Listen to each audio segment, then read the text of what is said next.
안녕하세요. 현희입니다. 오늘은 이마트 실적 리뷰와 주가 예상을 진행해 보도록 하겠습니다. 우선 25년 실적입니다. 매출은 28.9조 원으로 전년 대비 0.2% 감소입니다. 다만 판매 관리비의 감소로 영업이익은 크게 성장했습니다. 전년도에 471억에서 올해는 3,225억입니다. 영업이익률은 1%입니다. 당기순이익은 작년 5,734억 적자에서 2,463억 흑자로 전환했습니다. 사업부별로 살펴보도록 하겠습니다. 영업이익 중심으로 살피도록 하겠습니다. 할인점은 일반 이마트입니다. 작년 적자에서 872억 흑자로 돌아섰습니다. 트레이더스가 아주 효자입니다. 작년 924억에서 올해는 더 상승하여 1293억 흑자입니다. 전문점은 노브랜드, 일렉트로마트와 같은 특징 있는 매장입니다. 전문점은 소폭 실적이 하락했습니다. 에브리데이는 작년 83억 대비 큰 폭으로 성장하여 267억을 달성했습니다. 이마트 사업부에서는 트레이더스가 전체 이익의 46%를 차지할 정도로 제일 효자 사업부입니다. 그리고 이마트, 전문점, 에브리데이 순서입니다. 그리고 자회사를 살펴보도록 하겠습니다. 온라인인 SSG, COM, 지마켓은 여전히 적자이고 적자폭을 키웠습니다. 이마트 입장에서는 정말 아픈 손가락입니다. SCK 컴퍼니는 스타벅스 코리아입니다. 스타벅스는 원가 상승 영향으로 이익이 소폭 감소하여 1,730억입니다. 점포수는 39개가 추가되어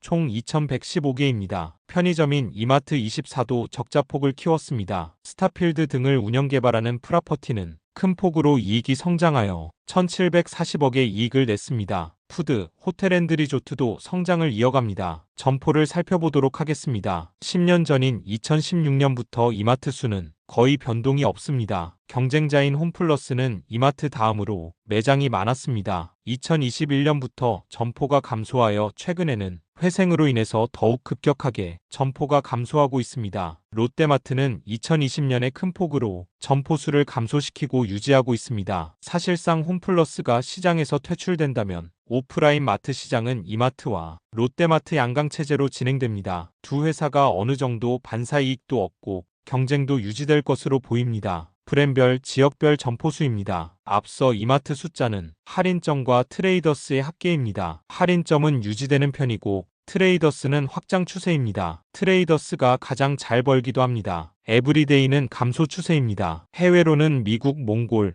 베트남의 진출, 베트남을 제외하고는 매장이 꾸준히 증가하고 있습니다. 아무래도 국내는 포화이기 때문에 해외에서 좋은 확장을 기대합니다. 향후 계획입니다. 27년까지면 2년이 남았습니다. 매출은 29조에서 34조로 성장이 높지 않지만 영업이익이 공격적입니다. 현재 0.3조 수준에서 3배 성장을 목표로 합니다. 정말 가능할까? 주주환원으로는 최저 배당을 2,000원에서 2,500원으로 높였습니다. 그리고 자사주는 2% 이상 소각합니다. 지금은 약 3%, 81만 주 정도를 보유 중입니다. 결국에는 모두 소각하기를 기대합니다. 주주환원 정책입니다. 앞의 내용의 상세 버전입니다. 주당 배당금은 25% 상승한 2,500원입니다. 그리고 자사주 소각은 28만 주를 25년 4월에 진행하고 또 28만 주는 26년에 소각합니다. 그럼 25만 주 정도가 남는데 이 부분도 27년에 최종적으로 소각되기를 기대합니다. 25년 회계연도는 연결지배주주순이익 기준으로 배당 성향이 49%입니다. 그렇기 때문에 배당소득 분리과세에 포함이 됩니다. 배당 성향 40% 조건에도 포함되고 배당 성향 25%및 배당 총액 10% 이상 상승에도 포함이 됩니다. 환원 재원 기준은 별도 영업이익 20%이지만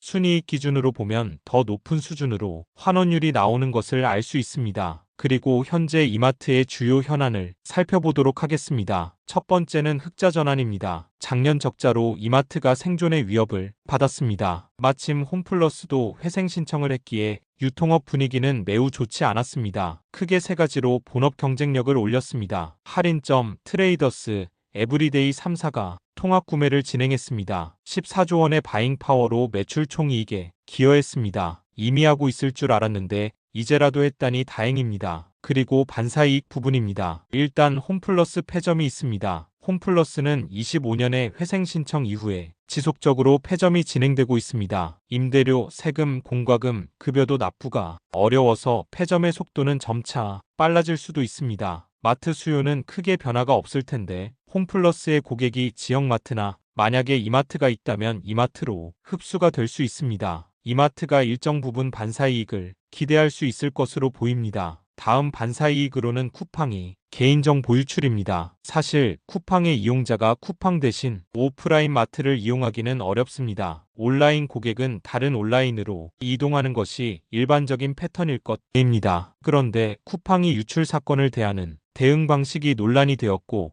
이것이 나비 효과로 다른 검토를 만들어냈습니다. 바로 새벽 배송 허용입니다. 전통시장 보호를 위해서 대형마트에 대한 규제로 대형마트의 영업시간은 제한되어 왔습니다. 하지만 전통시장은 여전히 고객이 감소하고 대형마트도 영업시간 감소로 힘들고 제3자인 온라인 쇼핑몰이 수혜를 받았습니다. 특히 쿠팡과 같은 기업이 성장했습니다. 그렇기 때문에 쿠팡에게만 유리한 이러한 규제를 철회해야 한다는 검토가 진행되는 것입니다. 대형마트는 전국적으로 있는 마트를 물류센터로 활용한다면 강력한 새벽 배송 서비스를 할 수 있기 때문입니다. 이마트의 구조적인 이익 상승에 기여할 수 있을 것으로 보입니다. 하지만 여전히 반대의 목소리도 있습니다. 골목 상권 말살 정책이라는 논리입니다. 대형마트의 수요가 지난 10년간 온라인으로 이동한 것인데 골목 상권 말살과 어떤 인과관계가 있는지 객관적인 논의가 필요해 보이긴 합니다. 주가를 살펴보도록 하겠습니다. 이마트는 쿠팡 사태 이슈 이후에 큰 흐름이 없었습니다. 그러다가 2월 초에 새벽 배송에 관련된 규제 해소 검토 소식이 나오면서 급등하는 모습입니다. 85,000원 선의 주가가 최고가 136,400원으로 단기간에 60%까지 상승하고 현재는 11만원 선에서 유지됩니다. 11만원 선도 기존 대비 30% 정도 상승한 금액입니다. 여기서 단순히 PBR 0.28배만을 보고 저평가라고 판단하는 것은 매우 위험하다고 생각합니다. 시장에서는 기업의 핵심 역량에서 많은 디스카운트 요소를 반영하여 최종 가격을 찾아가기 때문입니다. 주가 변동을 유추해보자면 새벽 배송이 현재 이마트의 구조적 이익 상승에 큰 영향을 미치는 것 같습니다. 이 규제가 실제로 없어지면 기업 가치가 구조적으로 상승하고 그렇지 못하면 하락할 수도 있어 보입니다. 홈플러스 매출 흡수의 경우에는